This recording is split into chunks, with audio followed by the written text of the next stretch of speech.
Good afternoon प्यारे बच्चों। Online class में फिर से मैं आप सभी का हार्दिक स्वागत करता हूं। प्यारे बच्चों, आज हम इकोनॉमिक्स का पहला चैप्टर डेवलपमेंट यानी कि विकास, इसके बारे में विस्तृत जानकारी हासिल करेंगे। बहुत ही इम्पोर्टेंट चैप्टर है। इस चैप्टर में हम लोग कुछ बेसिक कॉन्सेप्ट को समझने की कोशिश करेंगे, जो अगले चैप्टरों में हम लोग उसको विस्तृत रूप में अध्ययन करेंगे। प्यारे बच्चों, डेवलपमेंट इस चैप्टर के जो मेन जो इसके एस्पेक्ट है, कॉन्सेप्ट ऑफ द चैप्टर, इसमें सबसे पहले हम लोग देखेंगे व्हाट इज डेवलपमेंट यानी विकास क्या है। दूसरे इसमें देखेंगे इनकम एंड अदर्स गोल्स, आय और अन्य लक्ष्य। नेशनल डेवलपमेंट के बारे में भी हम लोग जानकारी हासिल करेंगे। साथ में विभिन्न देशों या राज्यों की तुलना कैसे की जाती है, how to compare different countries और स्टेट्स। और अंत में हम लोग इसका पांचवा और जो बहुत ही महत्वपूर्ण बिंदु है, विकास की धारणीयता, सस्टेनेबिलिटी ऑफ डेवलपमेंट, इसके बारे में भी हम लोग विस्तृत जानकारी हासिल करेंगे। सबसे पहले हम लोग देखेंगे विकास। अब सबसे पहले हम लोग देखते हैं कि विकास किसे कहते हैं। प्यारे बच्चों, इस विकास को समझने के लिए हमें सबसे पहले एक उदाहरण के माध्यम से समझना होगा। विकास एक ऐसा शब्द है कि विकास की हम लोग सही शब्दों में या सीमित शब्दों में व्याख्या नहीं कर सकते हैं, क्योंकि विकास ये ऐसी संकल्पना है, हर एक व्यक्ति के अनुसार विकास की संकल्पना अलग अलग हो सकती है। श्रेणियों के अनुसार व्यक्ति के अनुरूप विकास का अर्थ बदल जाता है। एक व्यक्ति के लिए विकास का अर्थ अलग हो सकता है और दूसरे व्यक्ति के लिए विकास का अर्थ दूसरा हो सकता है। वो कैसे होता है, ये हम लोग सबसे पहले इस उदाहरण के माध्यम से देखेंगे। देखिए, वहां पर व्यक्ति की श्रेणी एक जगह लिखा है मैंने और दूसरी जगह विकास के लक्ष्य या आकांक्षा है। मतलब व्यक्ति के श्रेणियों में जो व्यक्ति है, विकास से संबंधित उसका क्या लक्ष्य है, क्या आकांक्षा है, मतलब उसके दृष्टिकोण से विकास का क्या अर्थ है।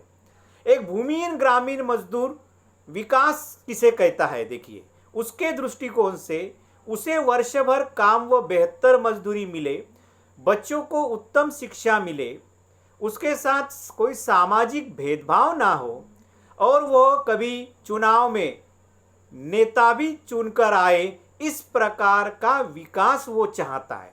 मतलब एक भूमिहीन ग्रामीण मजदूर की अपेक्षाएं ये है, आकांक्षाएं ये है और यही उसके लिए विकास है। ये हो गया भूमि मजदूर के लिए। अब हम देखेंगे पंजाब का एक समृद्ध किसान क्या सोचता है विकास के बारे में। उसके दृष्टिकोण से वो कहता है, समृद्ध किसान है मतलब उसके पास बहुत अधिक भूमि है, बहुत अधिक उत्पादन होता है, इसीलिए सरकार से उसे अधिक समर्थन मूल्य मिले। 9वीं कक्षा में आप लोग पढ़े हैं ये लोग। अधिक समर्थन मूल्य यानी सरकार हर वर्ष खासतौर पे गेहूं और चावल और कुछ अन्य फसलों के लिए एक राशि निश्चित कर देती है और तय की गई राशि पर ही या मात्रा पर ही उन फसलों को सरकार की ओर से लिया जाता है। एक प्रकार से वो एक गारंटी है सरकार की ओर से कि इतने ही मूल्य पर सरकार इन फसलों को खरीदी करेगी। तो वो सोचता है कि उसको अधिक समर्थन मूल्य मतलब बहुत ज़्यादा प्राइस हो, सस्ते और मेहनती मजदूर मिले और परिवार की आय बढ़े, मतलब वो और अधिक अमीर हो जाए। इस प्रकार का उसकी धारणा है विकास के बारे में। किसान जो खेती के लिए वर्षा पर निर्भर है, ऐसा किसान जो खेती के लिए पूर्णतः वर्षा पर निर्भर है, उसके पास सिंचाई की सुविधा नहीं है, वो क्या सोचता है, देखिए उसके दृष्टिकोण से विकास उसके लिए मायने रखता है कि सिंचाई की उसको सुविधा मिले और बिजली पंप मिले या बांध बनाए जाए, ताकि जो हर वर्ष अगर बारिश नहीं आती है तो फसल मरती है तो सिंचाई की सुविधा हो जाए। उसके दृष्टिकोण से ये उनका विकास है। शहरी बेरोजगार एक क्या सोचता है, देखिए अच्छी और अधिक वेतन वाली नौकरी मिले, शहर में एक मेरा बड़ा सा घर हो, मैं यहाँ परिवार को लाऊंगा, मैं मेरे बच्चों को अच्छे स्कूल में कॉलेजों में पढ़ाऊंगा। इस प्रकार के उसके सपने हैं और यही उसके लिए विकास है। एक नर्मदा घाटी का आदिवासी क्या कहता है, देखिए आप लोग जानते हैं नर्मदा नदी पर सरदार डैम बनाया गया था। उस समय कई सारे आदिवासियों की ज़मीनें, पारंपरिक उनके ज़मीनें, घर और उनकी सारी वनों के अधिकार समाप्त हो गए थे। इसीलिए वो लोग नर्मदा नदी पर बनाए जाने वाले बांध का विरोध कर रहे हैं। देखिए एक तरफ बांध बन रहा है, वो भी विकास ही है, लेकिन उस बांध के कारण उन आदिवासियों की समस्या हो रही है, इसलिए वो उसका विरोध कर रहे हैं। यानी कि आदिवासियों के लिए वो विकास नहीं है जो डैम बन रहा है, उनके लिए विकास वही है कि उनका घर बचा रहे, उनके ज़मीन पर वो खेती करते रहे और जंगल पर उनका अधिकार बना रहे। इस प्रकार से उनके दृष्टिकोण से ये विकास की संकल्पना है। अब इस शहर का एक अमीर परिवार की लड़की क्या सोचती है, देखिए उनके दृष्टिकोण से विकास क्या है। उसके लिए उसे अपने भाई जैसे आज़ादी मिले, अपना फैसला खुद कर सके और विदेशों में पढ़ाई करने के लिए जाए, ये उसकी दृष्टिकोण से उसके लिए विकास है। प्यारे बच्चों, अभी हमने ये जो 6 उदाहरण देखे हैं, मतलब हर एक व्यक्ति की विकास की संकल्पना, विकास का अर्थ अलग अलग है और इसीलिए विकास की सही शब्दों में हम लोग व्याख्या नहीं कर सकते हैं।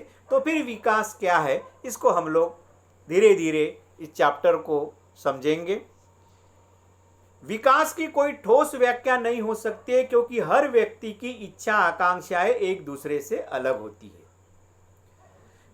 तात्पर्य विकास की 2 बातें साफ है विकास में। देखिए, एक, लोगों को विकास के लक्ष्य भिन्न हो सकते, मतलब हर एक व्यक्ति के विकास के बारे में जो लक्ष्य है वो भिन्न। जैसे एक बेरोजगार व्यक्ति चाहेगा उसको नौकरी मिले, दूसरा जो है एक जैसे वहाँ पर आदिवासी है वो चाहता है कि भाई डैम की ऊंचाई न बढ़े, किसी की ज़मीन जा रही है किसी रोड में, वो चाहेगा कि ये रोड ना बने।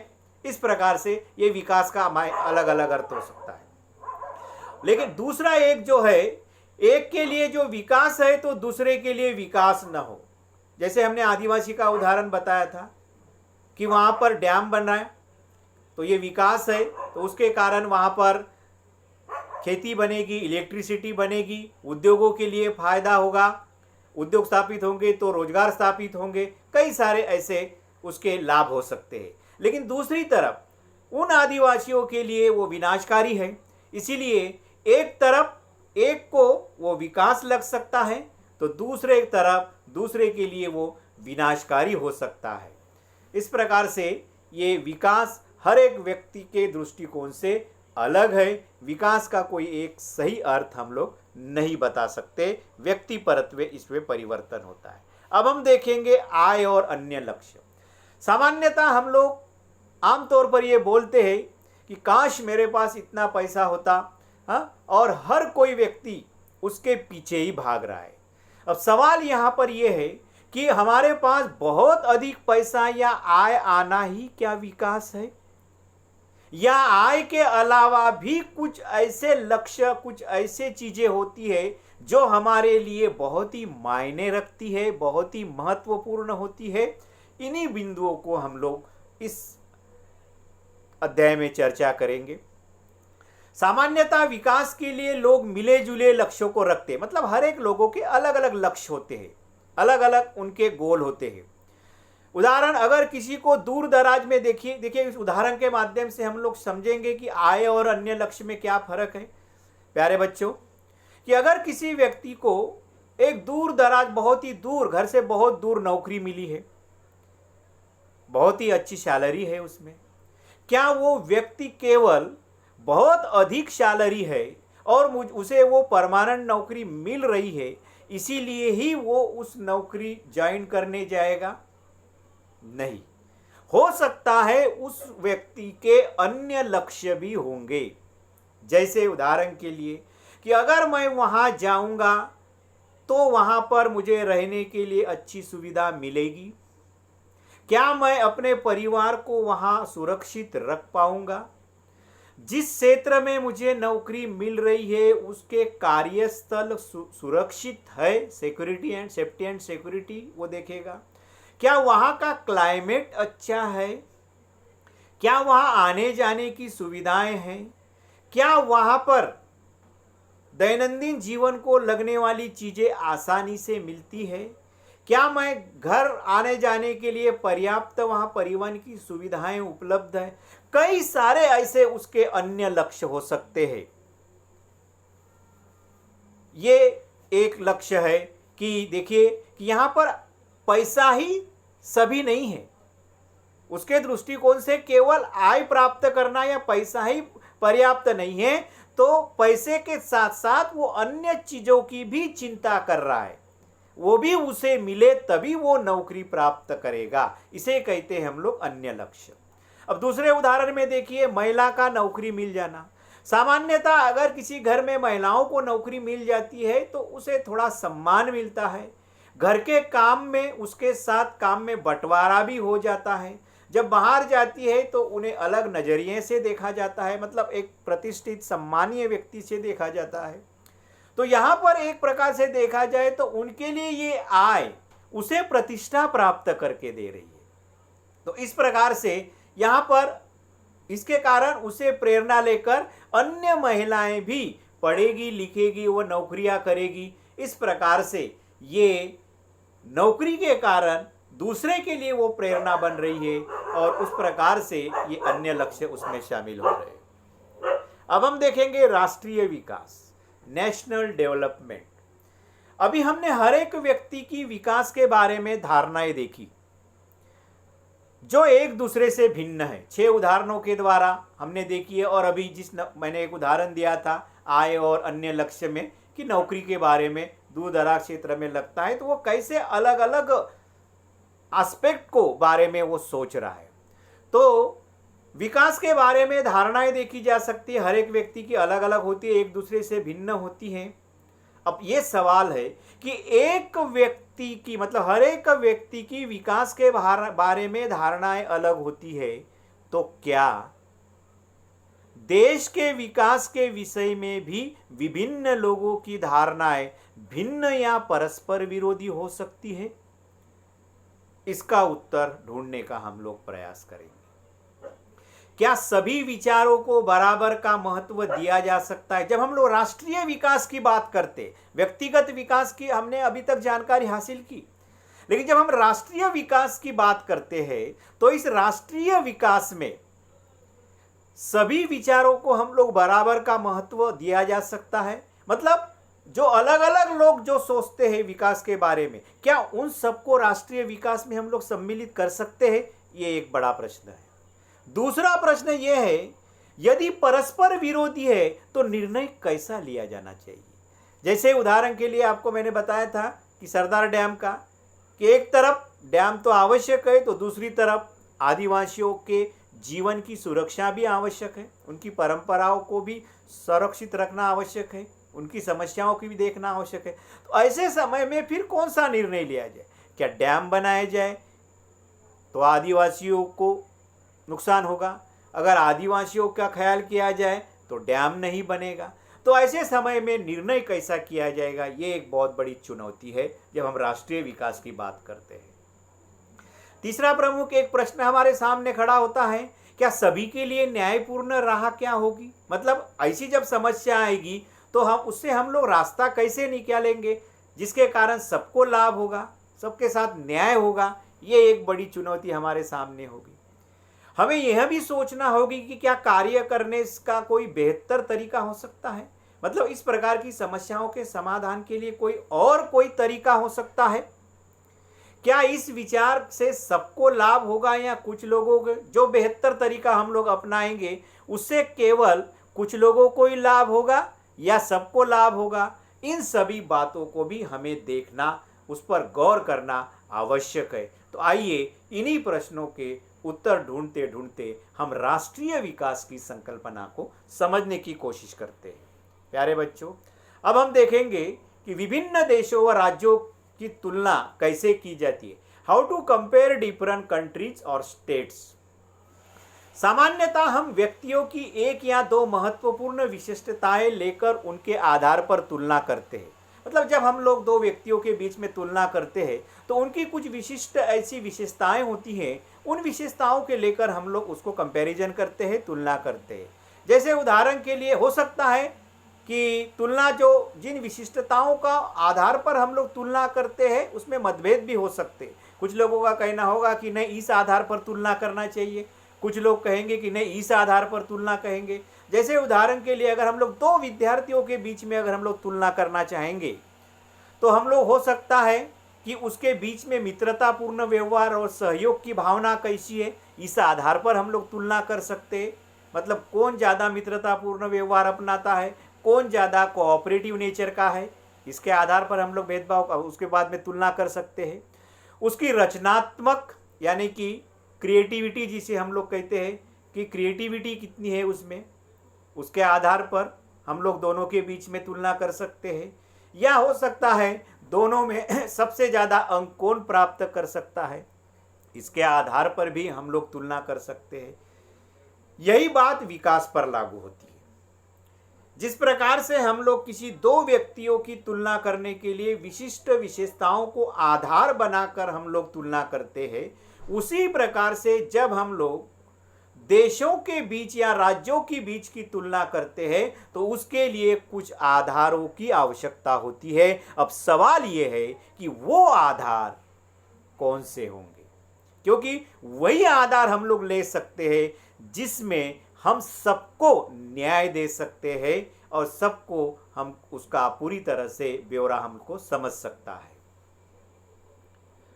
जिन देशों की आय सामान्यतः इसमें एक जो विशिष्ट क्या कहते हैं हम लोग विशिष्टता जो उपयोग में लाई जाती है तुलना करने के लिए, जिन देशों की आय अधिक है उन्हें कम आय वाले देशों से अधिक विकसित समझा जाता है। यानी कि develop country and developing country, विकसित देश व विकासशील देश, इसके आधार पर भी हम लोग राज्यों के बीच में और देशों के बीच में विभाजन कर सकते हैं। सामान्यतः यह समझा जाता है कि जिन देशों की आय अधिक है उन्हें कम आय वाले देशों से अधिक विकसित समझा जाता है। यह समझ इस पर आधारित है कि अधिक आय वाले का अर्थ है मानवीय आवश्यकताओं की सभी वस्तुओं का अधिक होना, मतलब मानव को लगने वाली सभी चीजें उस देश में अधिक होती है। इतना ही नहीं, जो भी लोगों को पसंद है और जो उनके पास होना चाहिए वे उन सभी वस्तुओं को अधिक आय के द्वारा प्राप्त कर सकते। मतलब इनके पास इतनी आय होती है कि उन्हें जो भी चीज़ पसंद आएगी और उन्हें लगता है कि हमारे पास ये चीज़ होनी चाहिए तो वो कभी भी उसे प्राप्त कर सकते हैं। मतलब वो बहुत अधिक पैसे वाले हैं, उसी से हम लोग उसको विकसित समझते हैं। लेकिन देशों के बीच तुलना करने के लिए कुल आय कितना उपयुक्त माप नहीं है, क्योंकि इससे हमें ये पता नहीं चलता कि औसत व्यक्ति क्या काम करता है। प्यारे बच्चों देखिए, अभी हमने जो विकसित और विकासशील डेवलप एंड डेवलपिंग कंट्री के आधार पर जो हम तुलना करने की कोशिश कर रहे थे, उससे ये बात स्पष्ट नहीं होती है कि उस विकसित देश में क्या सभी लोग अमीर हैं, क्या सभी लोग अपने पसंद से जो चीजें चाहे वो खरीद कर सकते हैं। ऐसा नहीं, क्योंकि उसे हर एक व्यक्ति की औसत व्यक्ति की आय कितनी है वो हमें इस डेवलप कंट्री व डेवलपिंग कंट्री से हमें पता नहीं चलता है। इसीलिए ये दो देशों के या दो राज्यों के बीच में तुलना करने के लिए उपयुक्त आधार नहीं हो सकता है। और फिर प्रश्न निर्माण होता है, तो फिर इसमें तुलना करने के लिए उपयुक्त आधार कौन सा होगा? तो आइए बच्चों, वो आधार होगा प्रति व्यक्ति आय या औसत आय। इसलिए हम औसत आय की तुलना करते हैं, जो कि देश की कुल आय को कुल जनसंख्या से भाग देकर निकाली जाती है। तो प्रति व्यक्ति आय पर कैपिटा इनकम जिसे हम लोग कहते हैं, तो देश की कुल देश की जितनी भी आय होती है उसको उस देश की जनसंख्या से डिवाइड किया जाता है और जो भी राशि आती है उसे हम लोग औसत आय कहते हैं या उसी को हम लोग प्रति व्यक्ति आय कहते हैं। तो प्यारे बच्चों, प्रति व्यक्ति आय के माध्यम से हम लोग राज्यों के बीच में तुलना या देशों के बीच में तुलना कर सकते हैं कि वो देश विकासशील है या विकसित देश है, इसके बारे में। विश्व बैंक की विश्व विकास रिपोर्ट 2012 के अनुसार देशों का वर्गीकरण करने में औसत आय या प्रति व्यक्ति आय इस मापदंड का प्रयोग करता है। तो इस प्रकार से वो किस आधार पर करते हैं, देखिए, प्रति व्यक्ति आय के आधार पर देशों का वर्गीकरण। इनका मानना है कि अधिक आय वाले देश या समृद्ध देश, वर्ल्ड बैंक कहती है, वे देश जिनकी 2010 में प्रति व्यक्ति आय $12,276 प्रति वर्ष या उससे अधिक है, जिन्हें आमतौर पर हम लोग विकसित देश कहते हैं या इन्हें अधिक आय वाले देश। प्यारे बच्चों, 2010 के आंकड़ों के अनुसार प्रति व्यक्ति आय $12,276 प्रति वर्ष या उससे अधिक है, जिन्हें आमतौर पर विकसित देश कहा जाता है। और निम्न आय वाले देश जो है, वे देश जिनकी प्रति व्यक्ति आय $1,005 प्रति वर्ष या उससे कम है। भारत वैसे मध्य आय वाले देशों में आता है, क्योंकि 2010 में भारत में प्रति व्यक्ति आय केवल $1340.4 प्रति वर्ष थी। तो इस प्रकार से हम इस आय के आधार पर हम लोग, मतलब वर्ल्ड बैंक ने जो वर्गीकरण किया है, मतलब अधिक आय वाले देश, मध्यम आय वाले देश व निम्न आय वाले देश, जिसे आमतौर पर अभी दो ही कैटेगरी में विभाजित किया जाता है, एक विकसित देश और दूसरा विकासशील देश। अब हम देखेंगे आय और अन्य मापदंड। अभी हमने देखा कि आय ये एक राष्ट्रों के बीच में तुलना के लिए या विकास को नापने का एक मापदंड है, लेकिन क्या आय ही संपूर्ण मापदंड हो सकता है या आय केवल एकमात्र मापदंड हो सकता है किसी देश के विकास को नापने के लिए या विकास के आधार पर देशों में तुलना करने के लिए? तो प्यारे बच्चों, इसका उत्तर है नहीं। प्रति व्यक्ति आय एक आधार हो सकता है, लेकिन एकमात्र आधार नहीं। और वो एकमात्र आधार क्यों नहीं, इसी का उत्तर ढूंढने की कोशिश हम लोग इसमें देखेंगे। आय और अन्य मापदंड, मतलब आय के साथ साथ अन्य मापदंड भी है जो उस देश में विकास की तुलना कर सकते हैं या विकास को हम लोग समझ सकते हैं। हमने व्यक्तिगत आकांक्षा और लक्ष्यों में यह पाया कि लोग बेहतर आय के बारे में ही नहीं सोचते, बल्कि दूसरों से आदर और समानता का व्यवहार पाना, आजादी जैसे लक्ष्यों के बारे में सोचती है। देखिए प्यारे बच्चों, मैंने पहले ही कहा था प्रस्तावना में कि केवल हर एक व्यक्ति के दृष्टिकोण से केवल पैसा सर्वोच्च नहीं होता है। पैसा ही सब कुछ नहीं है। मेरे पास बहुत अधिक धन है, लेकिन मैं जहां रहता हूं वहां गंदगी है। मेरे पास बहुत अधिक पैसा है, लेकिन मेरे साथ लोग मेरे जाति, धर्म या वर्ण के आधार पर भेदभाव करते हैं। तो इसे हम लोग विकास नहीं कह सकते हैं, ये डेवलपमेंट नहीं है।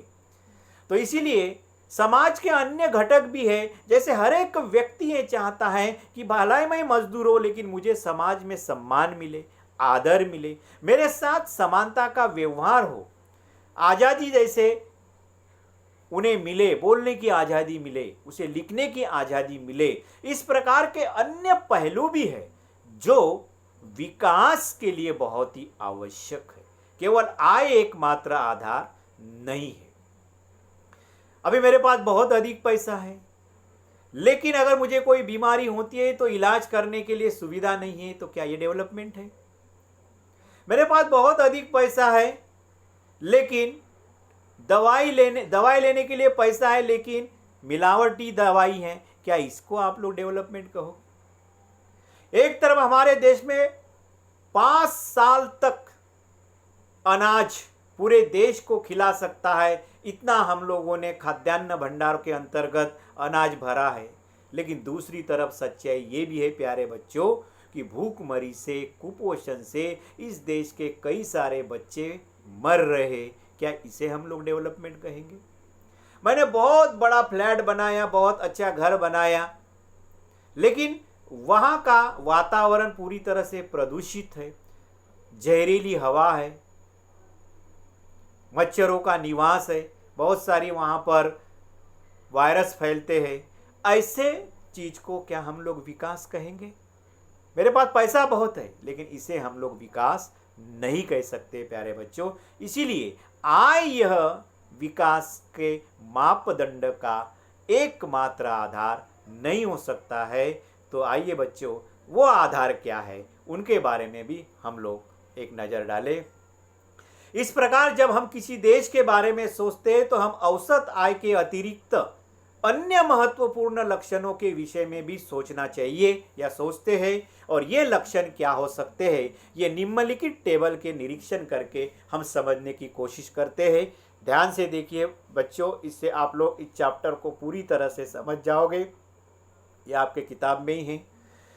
इसमें देखा है चयनित राज्यों के प्रति व्यक्ति आय। अभी मैंने कहा, फिर से मैं आपको बता देता हूं कि विकास को नापने के लिए प्रति व्यक्ति आय ये एक आधार है, आधार हो सकता है, लेकिन वो एकमात्र आधार नहीं है, क्योंकि अन्य ऐसे कारक भी है जो विकास के नापने के लिए आधारभूत हो सकते हैं। वो कौन से कारक हैं ये देखेंगे हम लोग। सबसे पहले देखेंगे आय के आधार पर। हरियाणा, केरल और बिहार का यहाँ पर स्टैटिस्टिक दिया है। प्रति व्यक्ति आय दी है रुपयों में 1,62,034 रुपये हरियाणा प्रति व्यक्ति आय है। मतलब हरियाणा का एक व्यक्ति 1,62,000 रुपये प्रति व्यक्ति आय, मतलब एक वर्ष में।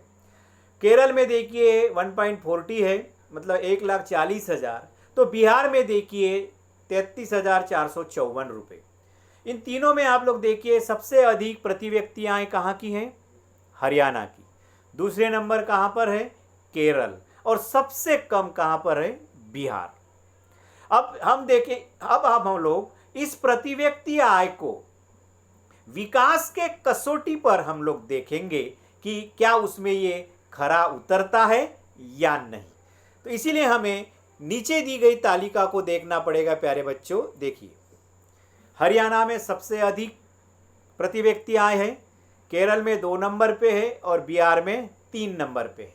लेकिन नीचे जो तालिका दी है उसमें शिशु मृत्यु दर दिया है, साक्षरता दर दिया है और निवल उपस्थिति अनुपात। लगभग वो जो डाटा है वो 14 से 15 वर्ष के जो बच्चे हैं, देश में कुल कितने बच्चे हैं मतलब उस राज्य में, और उससे से कितने लोग स्कूल में जाते हैं, रजिस्टर्ड है, वो वहाँ पर डाटा दिया गया है। शिशु मृत्यु दर है तो 1000 सप्राण जो बच्चे होते हैं जो जन्म लेते हैं, उसमें से जितने बच्चे जन्म लेते हैं उसके अनुपात को हम लोग शिशु मृत्यु दर कहते हैं। और साक्षरता दर मतलब होता है कि कुल जनसंख्या में जो पढ़े लिखे लोग होते हैं उसके अनुपात को हम लोग साक्षरता दर कहते हैं।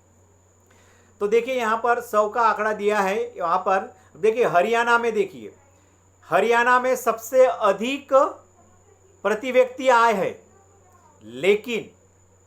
लेकिन वहां पर शिशु मृत्यु दर 33 है। दूसरी तरफ देखिए साक्षरता का दर 82 है और 14 से 15 वर्ष वाले जो बच्चे हैं स्कूल में आने का प्रमाण है 61%, मतलब 61, 100 में से 61 मान लेते हैं। अब देखिए केरल में प्रति व्यक्ति आय हरियाणा से कम है, लेकिन शिशु मृत्यु दर बहुत कम है, साक्षरता दर बहुत अधिक है और शिक्षा का स्तर मतलब जो 14 से 15 साल वाले जो बच्चे पढ़ने का जो उनका प्रतिशत है, अनुपात है, वो भी कहीं ज़्यादा अधिक है। अब यहाँ पर एक तरफ हरियाणा प्रति व्यक्ति आय अधिक है, लेकिन शिशु मृत्यु दर अधिक है। केरल की तुलना में साक्षरता दर कम है और बच्चे भी वहाँ स्कूल बहुत ज़्यादा अधिक छोड़ते हैं, लगभग 39 बच्चे स्कूल छोड़ के जाते हैं 14 से 15 साल वाले। क्या इसे हम लोग विकास कहेंगे? नहीं, इसे हम लोग विकास नहीं कह सकते प्यारे बच्चों, क्योंकि केरल में शिक्षा व स्वास्थ्य का स्तर अच्छा है, साक्षरता का स्तर अच्छा है और वहां पर पढ़ने का प्रमाण भी ज्यादा है। देखिए 14 से 15 साल वाले बच्चे में 83% है। तो इस प्रकार से इस टेबल से यही सार निकलता है प्यारे बच्चों कि प्रति व्यक्ति आय यह एकमात्र विकास को मापने का मापदंड नहीं हो सकता है। तो विकास के साथ साथ हमें शिक्षा का स्तर, स्वास्थ्य सुविधाओं का स्तर, साक्षरता का दर कितना है, वह निवल उपस्थिति अनुपात। निवल उपस्थिति अनुपात मतलब वही होता है प्यारे बच्चों कि 14 से 15 वर्ष के जो भी आप लोग एज ग्रुप लेंगे उसमें वो बैठ जाएगा। 14 से, यहाँ पर 14 से 15 वाला दिया है, उस दृष्टि से मैं आपको बताता हूँ कि 14 से 15 वर्ष की आयु के स्कूल जाने वाले कुल बच्चे का उस आयु वर्ग के कुल बच्चों में उसका अनुपात या प्रतिशत कितना है। तो देखिए 61% लोग वहाँ 14 से 15, अगर 100% मानते हैं तो उसमें से 39% बच्चे उसी एज में स्कूल छोड़ देते हैं। तो सार यही प्यारे बच्चों आपको ध्यान में रखना है कि न केवल विकास के लिए प्रति व्यक्ति आय होना ही आवश्यक नहीं है, बल्कि उसके साथ साथ वहाँ पर स्वास्थ्य सुविधाएं कैसी है, शिक्षा का स्तर कैसे है। उसमें एक और पॉइंट है जीवन प्रत्याशा, जिसको हम लोग आगे पढ़ेंगे। जीवन प्रत्याशा मतलब किसी देश के लोगों की वो औसत आयु होती है, ठीक है। और निवल अनुपस्थिति तो मैंने बताई है, ये प्रमुख कारक बहुत है। केरल में शिशु मृत्यु दर कम है क्योंकि यहाँ स्वास्थ्य और शिक्षा की मौलिक सुविधाएं पर्याप्त मात्रा में उपलब्ध है। हमारा पड़ोसी देश श्रीलंका हर विषय में भारत से आगे है। देखिए प्यारे बच्चों, देखिए श्रीलंका प्रति व्यक्ति आय भारत से ज़्यादा, जन्म के समय संभावित मतलब जिसको हमने अभी आपको बताया था जीवन प्रत्याशा, औसत आयु 74.9 मतलब लगभग 75 साल श्रीलंका के लोग जीते हैं क्योंकि स्वास्थ्य सुविधा है और शिक्षा अधिक होने के कारण अवेयरनेस ज़्यादा है। वही भारत देखिए 65 है। साक्षरता का दर देखिए वहाँ पर 90.6 मतलब लगभग 91 के पास और भारत का अभी केवल 62.8 यानी कि 63। विश्व में मानव विकास सूचांक देखिए, ह्यूमन डेवलपमेंट इंडेक्स HDI जिसे कहते हैं, वहाँ 97 और भारत में 137। मतलब विश्व के जितने भी देश है उसमें से मानव विकास सूचकांक में भारत का नंबर आता है 134। म्यांमार का देखिए 149, पाकिस्तान का 145। मतलब इन म्यांमार, भारत और पाकिस्तान में बहुत ज़्यादा अंतर नहीं है। इसका अर्थ यही होता है कि भारत में अभी भी प्रति व्यक्ति आय बहुत ही कम है।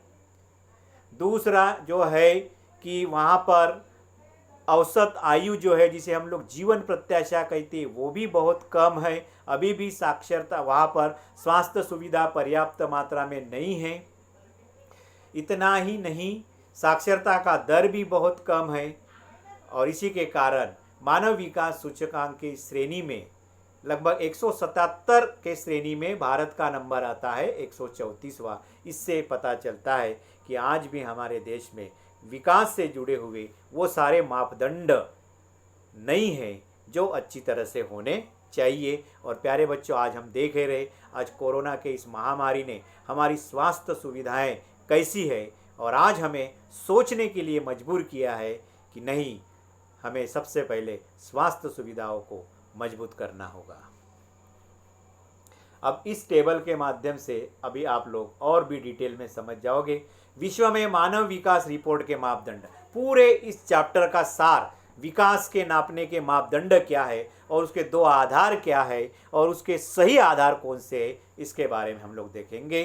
तो parameters of human development report, तो उसमें सबसे पहले है UNDP, जिसको आपको मैंने कहा था यूनाइटेड नेशन डेवलपमेंट प्रोग्राम, संयुक्त राष्ट्र संघ कार्यक्रम, वर्ल्ड बैंक यानी कि विश्व बैंक। ये 2 पैरामीटर है, मतलब एक जो यूनो देता है जिसको UNDP कहते हैं, विशेष प्रोग्राम है ये इसके लिए मानव विकास रिपोर्ट को मापने का, और वर्ल्ड बैंक भी अपना एक आधार देती है। अब UNDP जो है वो मेन है, हमें देखना है इसमें पर कैपिटा इनकम जिसे हमने अभी पढ़ा है, प्रति व्यक्ति आय, लेकिन वो ही एकमात्र नहीं है। इसके साथ साथ हमें किसकी ज़रूरत है, लाइफ एक्सपेक्टेंसी ऑफ बर्थ यानी कि जीवन प्रत्याशा अधिक होनी चाहिए। जीवन प्रत्याशा यानी ये किसी भी देश के जीवित रहने की आशा व्यक्त की जाती है, उन वर्षों की संख्या होती है जो उस देश के लोगों की औसतन आयु होती है। इन एंड एवरेज उस देश के लोग कितने साल तक जीते हैं वो वर्ष की संख्या यानी लाइफ एक्सपेक्टेंसी होती है। उसके बाद में लिटरेसी रेट, साक्षरता दर जो हमने देखा लगभग 64 भारत का है, मतलब अभी भी हमारे देश में लगभग 36 लोग निरक्षर है। उसके बाद में नीचे देखिए ग्रॉस एनरोलमेंट रेशियो, जो आपको मैंने बताया था, न्यूअल जो रजिस्टर्ड होते हैं उपस्थिति दर होता है, जैसे हमने 15 से 14 से 15 वर्ग वाला कहा था, वो है ग्रॉस एनरोलमेंट रेशियो। और नेट अटेंडेंस रेशियो, ठीक है। तो नेट अटेंडेंस रेशियो ये एक्चुअली उसमें ये होता है कि जो प्राथमिक क्षेत्र, हाई स्कूल क्षेत्र व ग्रेजुएशन क्षेत्र, ठीक है, primary sector, high school sector, middle school, high school व ग्रेजुएशन व पोस्ट ग्रेजुएशन लेवल पे अटेंडेंस कितना है और कितने लोग पोस्ट ग्रेजुएशन तक पहुंचते हैं, उसका वो रेशो होता है। लेकिन आपको इस चैप्टर के दृष्टिकोण से आपको ये 3 चीज़ें बहुत इंपॉर्टेंट ध्यान में रखना है। नंबर 1 प्रति व्यक्ति आय, नंबर 2 जीवन प्रत्याशा, नंबर 3 है साक्षरता दर। इसके अलावा वर्ल्ड बैंक भी उसका एक पैरामीटर देता है based on per capita income पर, जिसमें डेवलप कंट्री व डेवलपिंग कंट्री। लेकिन इसके क्या खामियां हैं मैंने आपको बताया। सामान्यतः डेवलप कंट्री लगभग जिस देश का लगभग 4.5 लाख रुपए प्रति वर्ष आय होती है, उसे हम लोग डेवलप कंट्री में देते हैं, और डेवलपिंग कंट्री में प्रति व्यक्ति आय लगभग 37,000 ओनली, ठीक है। कितना फर्क है, उसे हम लोग डेवलपिंग कंट्री कहते हैं। तो इस प्रकार से इससे हमें ये पता नहीं चलता है कि औसतन आय कितनी है डेवलप कंट्री में, क्योंकि वो तो एक अमीर व्यक्ति का ही वहाँ पर बताया जाता है। इसलिए यूएनडीपी के द्वारा बताया गया जो पैरामीटर है, यही सही मायने में मानव विकास रिपोर्ट के मापदंड है। कुछ परिभाषाएं दी गई है। आर्थिक विकास किसे कहते हैं? आर्थिक विकास यह परिस्थिति है जिसमें कोई देश अर्थव्यवस्था के क्षेत्र में इतनी प्रगति करे जो उसकी जनसंख्या वृद्धि से अधिक हो। राष्ट्रीय आय एक लेखा वर्ष में देश के अंदर सभी आर्थिक क्रियाओं से प्राप्त आय में जब विदेशों से प्राप्त आय को जोड़ते हैं तो राष्ट्रीय आय प्राप्त होती है। प्रति व्यक्ति आय किसी देश के कुल राष्ट्रीय आय को जब जनसंख्या से डिवाइड किया जाता है तो जो भी प्राप्त राशि आती है उसे हम लोग प्रति व्यक्ति आय कहते हैं। साक्षरता दर, किसी देश में पढ़े लिखे लोगों को साक्षरता दर कहते हैं।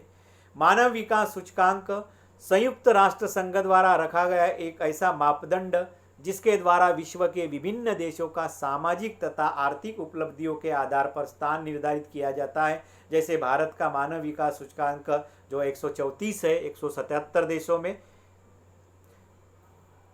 शिशु मृत्यु दर, प्रति वर्ष प्रति 1000 जीवित बच्चों में से 1 वर्ष की आयु से पहले मृत्यु को प्राप्त बच्चे का अनुपात शिशु मृत्यु दर कहलाता है।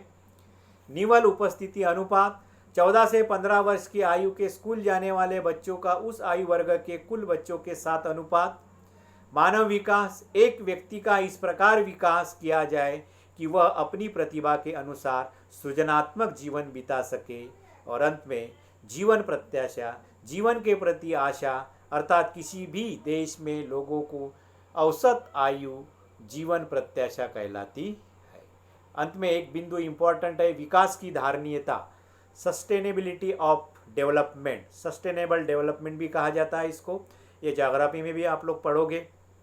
प्यारे बच्चों, 20वीं सदी के उत्तरार्ध से बहुत से वैज्ञानिक यह चेतावनी देते आ रहे हैं कि विकास का वर्तमान प्रकार और स्तर धारणीय नहीं है, क्योंकि 20वीं शताब्दी के अंतिम कुछ दशकों में लगभग 1970 के बाद में जो औद्योगिक क्रांतियां हुई, भारी मात्रा में मशीनों का निर्माण हुआ और अंधानुकीकरण से हम लोगों ने इसका उपयोग किया, जिसके कारण भारी मात्रा में आज वही विज्ञान, वही टेक्नोलॉजी आज हमें एक चुनौती के रूप में सामने आई है।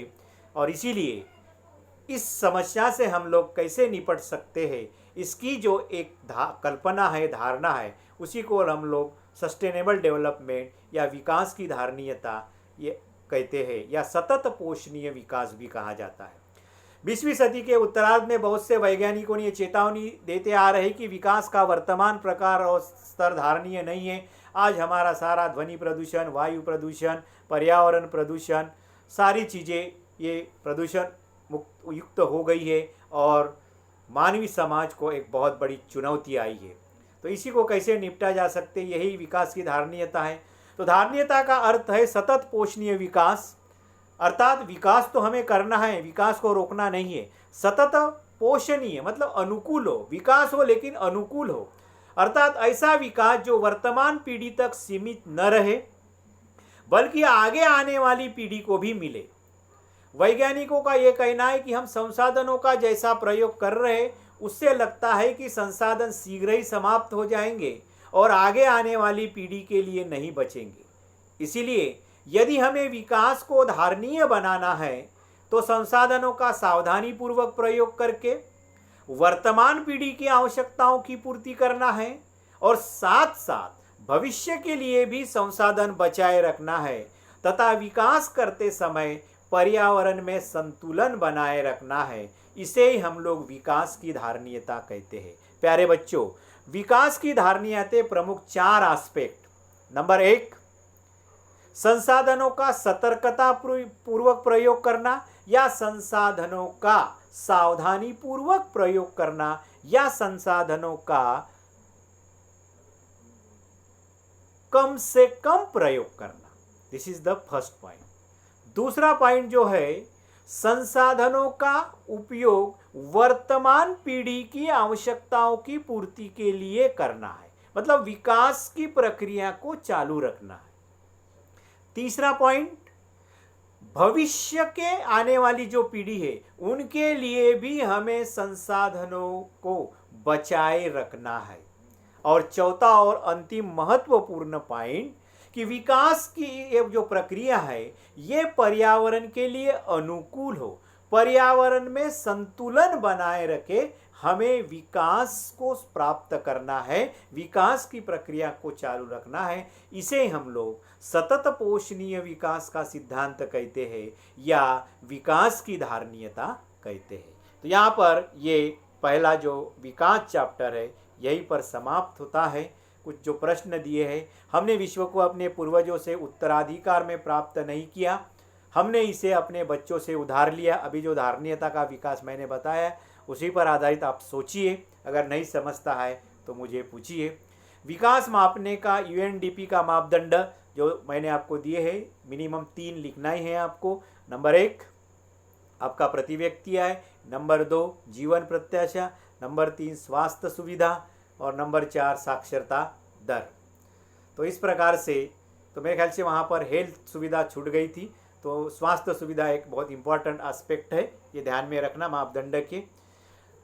क्या आय विकास के मापने का एकमात्र मापदंड हो सकता है? अपने समर्थन में तर्क दीजिए। अगर हो सकता है तो उसके पक्ष में, अगर नहीं है तो उसके पक्ष में आपको तर्क देना है। प्यारे बच्चों, एक सूचना है, जो भी ये प्रश्न दिए जा रहे हैं उसको असाइनमेंट के रूप में आपको लिखना है, क्योंकि इसी पर आधारित आपको इंटरनल मार्क्स मिलेंगे।